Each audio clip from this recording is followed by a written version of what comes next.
Okay, so you only speak English. Only English. How are you feeling about this seeing Bada Ganesh? Oh, it's a lot to take in. It's really good.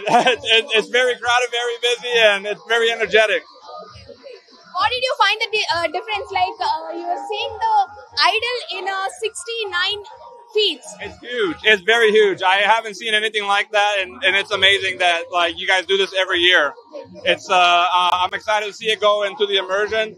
So hopefully, bring a good fortune and success. What was your first reaction when you saw the Bada Ganesh? Oh, I didn't expect it to be big. I was like, wow, like.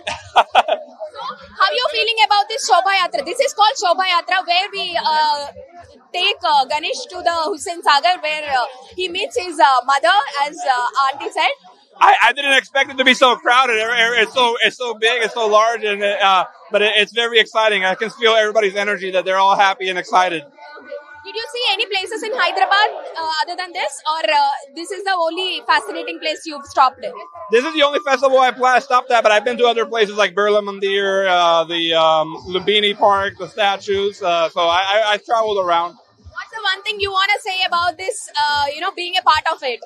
Oh, it's amazing to get inside the Indian culture. I don't have to. In Texas, we don't experience as much, so it's good to immerse myself here and bring that back home. Thank you so much. Thank you. So So చూసారు కదా, not just ఇక్కడ ఉన్న వాళ్ళు మాత్రమే కాదు, Texas నుంచి వచ్చిన ఒక ఫారినర్, తెలుగు కొంచెం కూడా రాదు, కానీ ఫస్ట్ టైం ఇలా బడా గణేష్ ని, ఇంత పెద్ద ఐడల్ ని చూడడం నా లైఫ్ లో ఫస్ట్ టైం అని కూడా చెప్తున్నారు. ఇక్కడ చూసుకున్నట్లయితే మొత్తం అంతా కూడా ఫుల్ క్రౌడ్ తో నిండిపోయింది. ఈ క్రౌడ్ లోనే మిగతా విదేశీయులు కూడా ఉన్నారు. మనకి కనిపించడం కూడా కష్టమైపోయింది, ఎందుకంటే అంతమంది జనం కనిపిస్తున్నారు. ఇది ఎగ్జాక్ట్ గా 69 అడుగుల ఎత్తులో ఉన్న గణనాథుడికి ముందు జరుగుతున్న ఈ ప్రక్రియ కాబట్టి ఈ కార్యక్రమంలో పాల్గొనేందుకు చాలా మంది వచ్చారు. ఇంకా ఇక్కడ తక్కువే. వన్స్ మెయిన్ రోడ్ కనుక వెళ్తే, ఏదైతే ప్రధాన మార్గం ఉంటుందో ఆ ప్రధాన మార్గంకి వెళ్ళామంటే కనుక ఫుల్ జనం ఉంటారు. కాబట్టి ఇక్కడికే వచ్చి డైరెక్ట్ గా చూద్దాము అని చెప్పి వస్తున్నారు. అయినా కూడా ఎక్కడికక్కడ బార్కెట్లు అయితే ఏర్పాటు చేయడం జరిగింది. భారీ బందోబస్తు నడుమ ఈ బడా గణేష్ ని శోభాయమానంగా ఇది స్టార్ట్ అయిపోయింది.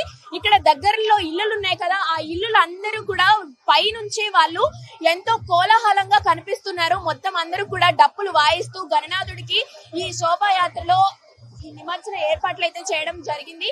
సో ఈ నిమజ్జన ఏర్పాట్లలో, ఈ బందోబస్తులో ఓవైపు ఇవంతా జరుగుతున్నప్పుడే మొత్తం అంతా కూడా పూజలు, పురస్కారాలు అందుకున్న, ఈ 9 రోజులు పురస్కారాలు అందుకున్న గణనాథుడికి ఈ రోజు వీడ్కోలు పలకడం చాలా ఎమోషనల్ గా కూడా ఫీల్ అవుతున్నారు.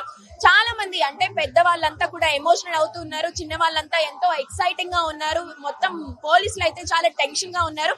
ఇక్కడ మోడ్ ఆఫ్ ఈ ప్లేస్ గురించి చూసుకున్నట్లయితే ఒక్కొక్కరిది ఒక్కొక్క టెన్షన్ అన్నట్లుగా కూడా కనిపిస్తుంది. మొత్తం అంతా కూడా ఈ జనాలతో నిండిపోయింది. ఇంకొంచెం సేపు అయితే ఈ నడిచే కొంచెం గ్యాప్ కూడా ఉన్నదా అన్నది అందరికీ తెలిసిన విషయమే.